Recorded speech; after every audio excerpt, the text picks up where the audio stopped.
Welcome to Craving the Heat, where desire takes the lead and every story leaves you wanting more. Don't forget to like, subscribe, and share your thoughts in the comments and keep up with our latest naughty stories. The hospital had always been a place of routine, a carefully choreographed dance of shifts, charts, and quiet urgency. I prided myself on professionalism, on keeping my emotions separate from the lives I touched. But that night changed everything. It started with an unexpected admission. A young man named Lucas, brought in after a severe panic attack triggered by circumstances he wouldn't immediately share. His eyes were haunted, wide, and vulnerable, and his voice trembled when he asked for help. I guided him gently through intake, offered calm reassurances, and stayed later than usual to ensure he felt safe. Over the next few days, Lucas became a part of my life in a way I hadn't anticipated. Every therapy session, every check-in, every conversation in the quiet corners of the hospital blurred the line between professional care and personal connection. He laughed easily once he felt understood, confided things he had told no one else, and looked at me with an intensity that left me unbalanced. I was married, and my husband Ryan had always been a steady presence. Our life together was solid but predictable, comfortable to the point of numbness. We had built a home filled with love, routines, and quiet understanding, but somewhere along the way, passion had dimmed, replaced by habit. I hadn't realized how starved I was for raw, unfiltered emotion until Lucas appeared in my life. It began subtly, a lingering glance, an accidental touch as I guided him to a chair, a shared laugh that lasted a beat too long. Each encounter left me breathless and dizzy, my mind reeling with guilt. But Lucas was in crisis, fragile and desperate, and my own desire terrified me. I told myself it was compassion, empathy, that this was purely about helping him, but my heart betrayed me every time he looked at me with those searching eyes. One evening, after a particularly intense session where Lucas had broken down over a recent heartbreak, I found him trembling in the empty therapy room. I sat beside him, instinctively placing a hand over his. His fingers lingered against mine. I don't know how to cope," he whispered, voice cracking. "You're not alone," I said softly, though my voice was barely a whisper. The words felt different coming from me, heavier somehow. I reached out, brushing his hair from his forehead, and he leaned closer. The air between us was thick, electric, and impossibly dangerous. Our lips met in a hesitant, fleeting kiss, quick, almost accidental, but the intensity left me trembling. From that moment, our connection deepened. We met in the shadows of the hospital and empty corridors and quiet corners where no one could see. Every touch, every word, every stolen moment was a violation of everything I had sworn to uphold, but it was impossible to resist. Lucas awakened. A side of me I had buried long ago, a hunger for intimacy, passion, and attention that Ryan had never demanded, but that I had missed nonetheless. I kept my life at home carefully intact. Ryan remained unaware, absorbed in his work, trusting me. As I navigated the complexities of our marriage, yet every time I returned to him, I carried the weight of what I had done, the secret, the thrill, the forbidden love that burned hot and dangerous in the spaces between my responsibilities. Weeks turned into months, and Lucas's recovery progressed. But with every session, the tension between us grew unbearable. I knew the line had been crossed irreversibly. What began as compassion had morphed into desire, intimacy, and love that was both terrifying and irresistible. It became my obsession. The thought I carried into the night when I should have been resting, the memory that lingered in the sterile quiet of the hospital. Then came the night I almost lost everything. Lucas called me after hours, panic in his voice. I knew I should have stayed away, should have told him to wait until morning, but I couldn't. I drove through the rain, the streets glistening under the city lights, and met him at a quiet bench. Outside the hospital, the world around us disappeared. We spoke in whispers, touched in secret, and in the raw vulnerability of that night, I realized I was in love not with the patient I was supposed to care for, but with the man he had become. In my eyes, fragile, desperate, and achingly human, the guilt consumed me. I knew I had crossed boundaries that should never be crossed, betrayed the trust of my marriage, and endangered everything I'd worked for. Yet the heart cannot always be reasoned with. The pull toward Lucas was magnetic, consuming, undeniable. Eventually, my secret unraveled. Ryan noticed my distraction, the exhaustion mixed with a strange exhilaration, the way my eyes softened when I spoke on the phone at odd hours. Confrontation was inevitable. One night, after Nathan had been asleep, our 5-year-old child, blissfully unaware of the storms around him, Ryan's voice shook with anger and fear. "Who are you seeing?" he demanded. I confessed everything, the touch, the kisses, the emotional bond that had grown beyond professionalism. His eyes filled with disbelief and heartbreak. Our home, once a sanctuary, felt hollow. Yet, even in the ruins of our trust, I realized something profound. Love, desire, and human connection were messy, and I discovered a part of myself I could no longer ignore. The months that followed were brutal. Therapy sessions, tearful discussions, and attempts at rebuilding trust consumed us. Lucas faded into the background, a memory that burned bright and unforgettable. But even as I tried to return to a life of stability and routine, I knew I would always carry the echoes of what had happened, the thrill, the danger, the undeniable passion that had awakened me. I became more mindful, more present with Ryan. And my family, but I could never forget Lucas. The story of that forbidden love, that crossing of a line, remained etched into my soul. A reminder that the heart cannot always obey rules, that compassion can bleed into desire. And that sometimes, in helping someone in crisis, we uncover parts of ourselves we cannot return. Even now, years later, when I pass the hospital corridors, I remember Lucas not with longing, but with the bittersweet awareness that life is messy, human, and full of choices that define us in ways we cannot always control.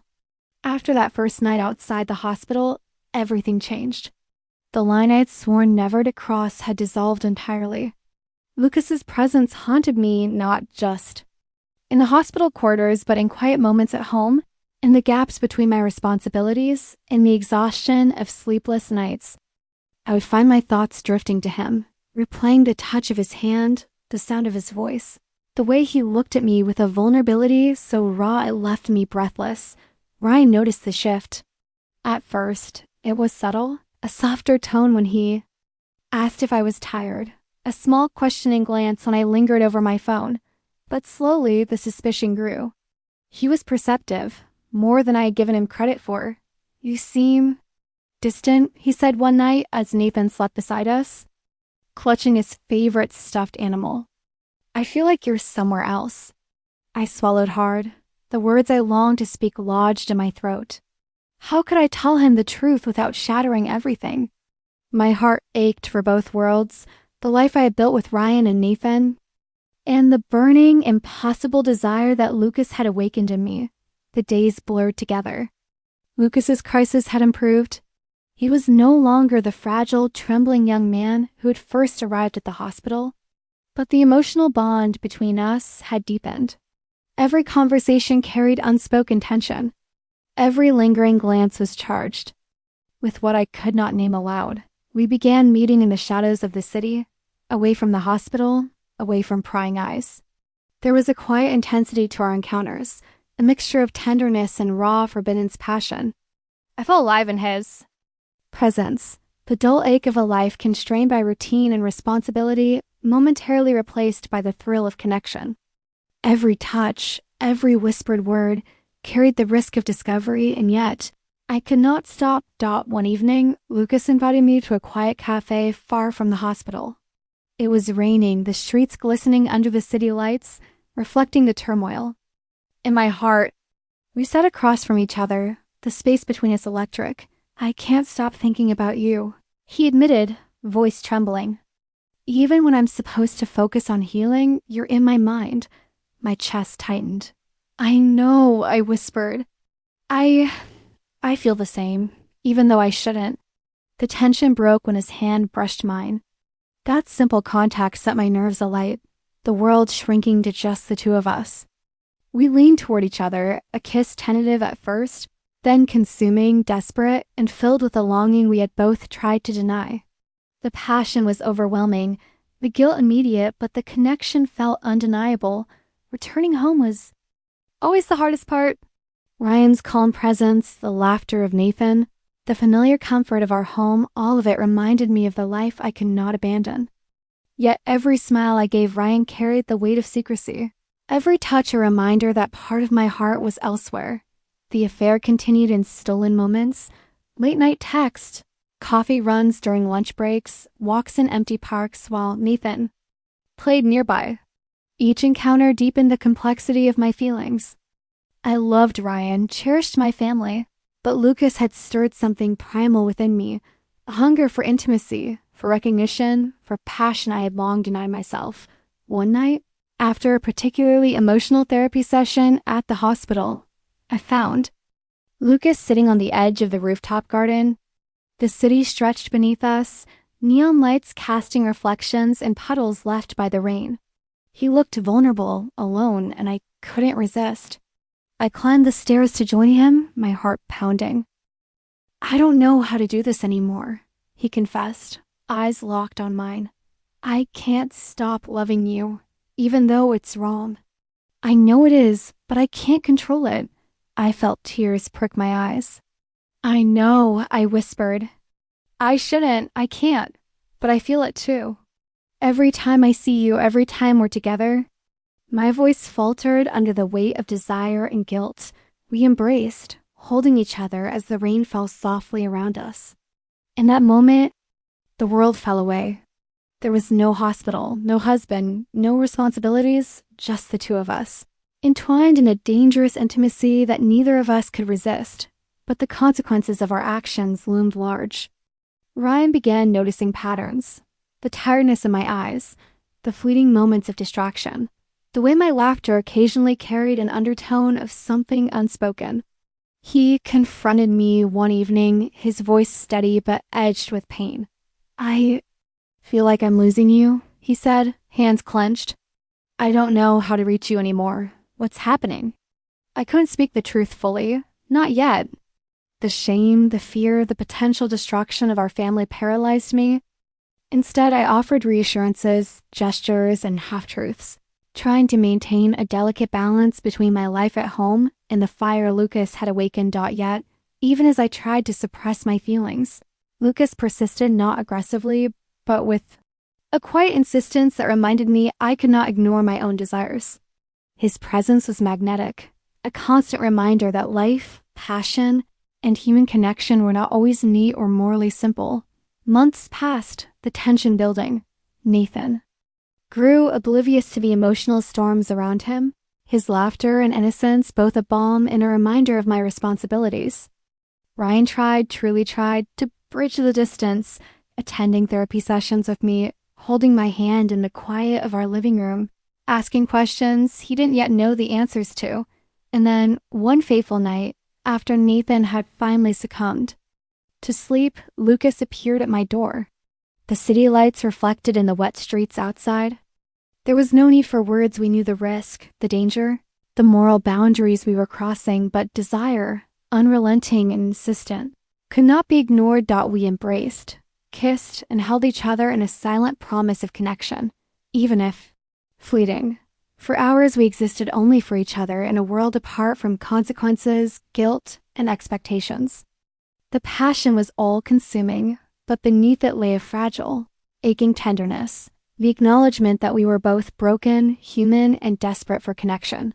Eventually, reality forced its hand. Secrets could not last forever, and I knew I had to make choices between family and desire, between safety and fire, between the love I had nurtured for years and the passion that Lucas had ignited. The consequences were inevitable, painful, and transformative. By the time the affair ended, I had changed. Ryan and I began the slow, painstaking work of rebuilding trust, of reestablishing intimacy, of reconnecting in ways that were honest and open. Lucas faded into memory, a haunting reminder of desire, vulnerability, and human complexity. Even years later, the memory of those nights, the stolen touches, the whispered confessions, forbidden intimacy remained etched in my mind. They were a part of me, a reminder that life is messy, passion is complicated, and sometimes helping someone in crisis can awaken parts of yourself you never knew existed. I learned that love is not simple. Fidelity is not just about rules, and the heart has its own path, sometimes in defiance of reason.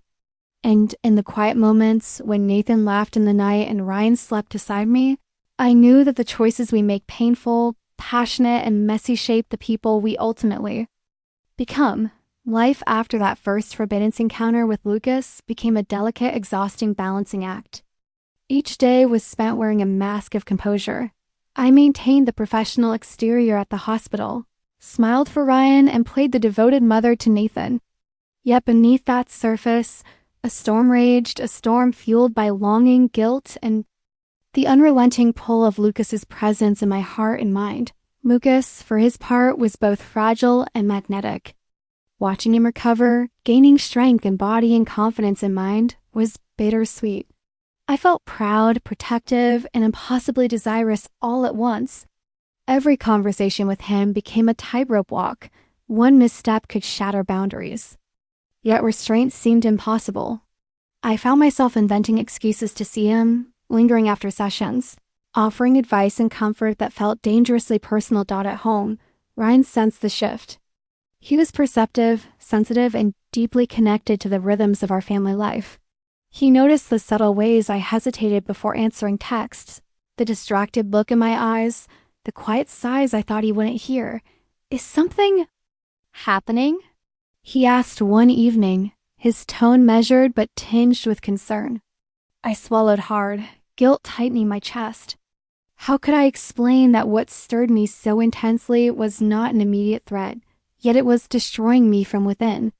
I became adept at compartmentalizing. During the day, I was the dedicated nurse, the loving wife, the patient mother. By night, I wrestled with memories of stolen moments. The brush of Lucas's hand against mine, the weight of his gaze, the quiet intensity of our whispered confessions and empty hospital hallways. Sometimes when Nathan slept and Ryan dozed beside me, I would stare at the ceiling, imagining Lucas's presence, feeling the warmth and ache that left me restless and trembling. The tension escalated during a particularly grueling week at the hospital. Lucas had experienced a relapse, a night of panic so severe that he clutched my hands as if he could anchor himself to me. I stayed by his side, holding him close, whispering reassurances, and for the briefest moments, it felt as if the world had shrunk to just the two of us. The lines of propriety blurred completely in that darkened room. I felt his heart race against mine, heard his uneven breath, and the desire I had tried so hard to suppress surged. Unstoppable. After that night, we began meeting outside the hospital. More frequently, always fleeting, always cautious, always urgent. Coffee shops in quiet corners, empty park benches at twilight, city streets glistening with rain. They became our secret world, a place where I could be entirely myself and entirely desired. Each encounter was a mixture of comfort and danger, tenderness and passion. Yet the weight of guilt never let me rest. Every time I returned to my family, the love I felt for Ryan and Nathan was mingled with shame.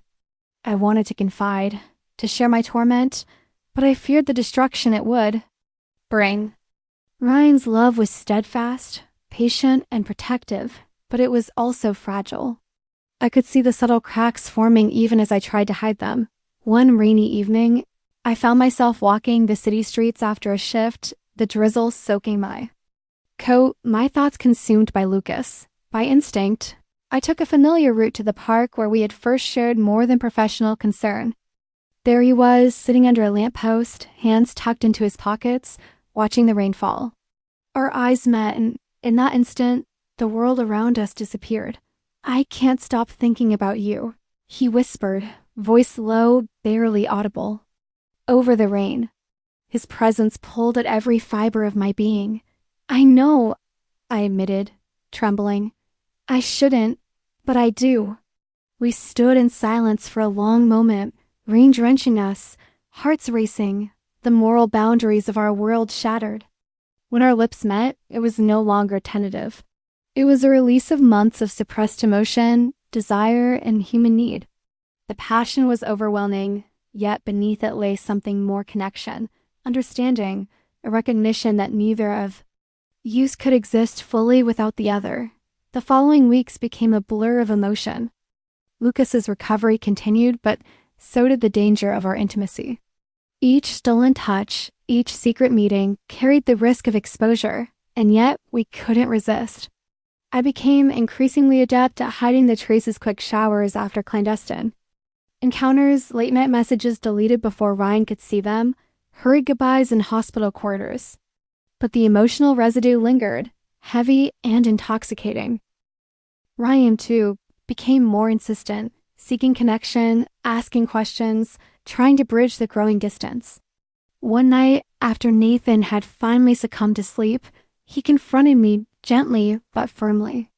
"I feel like I'm losing you," he sighed, voice trembling with emotion. "I want to understand, but you're slipping away." I wanted to confess, to release the burden of guilt and desire, but the words caught in my throat. Instead, I offered reassurances, gentle touches, and half-truths that barely masked the storm inside me. I loved him. I truly did, but the intensity of what I felt for Lucas could not be denied. Eventually, the tipping point came unexpectedly. Lucas called me one night in distress, and I couldn't resist meeting him.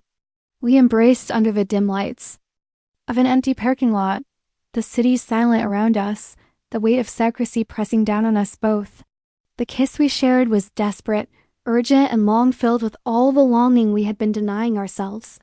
In that moment, I realized that no matter the cost, my heart was irrevocably intertwined with his. The aftermath was chaotic. Ryan began noticing patterns, subtle hints that something had shifted, and our fragile equilibrium began to unravel. The guilt was unbearable. I struggled to reconcile the love I had for my family with the passion and connection I had found in Lucas. Therapy, honest conversations, and sleepless nights became our reality as I attempted to repair the damage without losing myself entirely. Months passed, and I learned that life is rarely black and white. Lucas remained a memory, a potent reminder of desire, vulnerability, and the human need for connection. Ryan and I, through patience, therapy, and effort, rebuilt trust slowly, learning to reconnect emotionally and physically. Nathan thrived, blissfully unaware of the adult turmoil surrounding him, a grounding force in my life. Yet even now, in the quiet moments, when the city sleeps and the hospital halls are silent, I remember Lucas not with longing but with understanding. He awakened something essential within me, the knowledge that life, love, and desire are complex, messy, and sometimes impossible to control. And in navigating that storm, I discovered resilience, honesty, and the depth of my own heart, even as I remain devoted to my family. A part of me carries the memory of that passion, the reminder that human connection can be both dangerous and transformative, and that sometimes the lines we cross define who we truly are.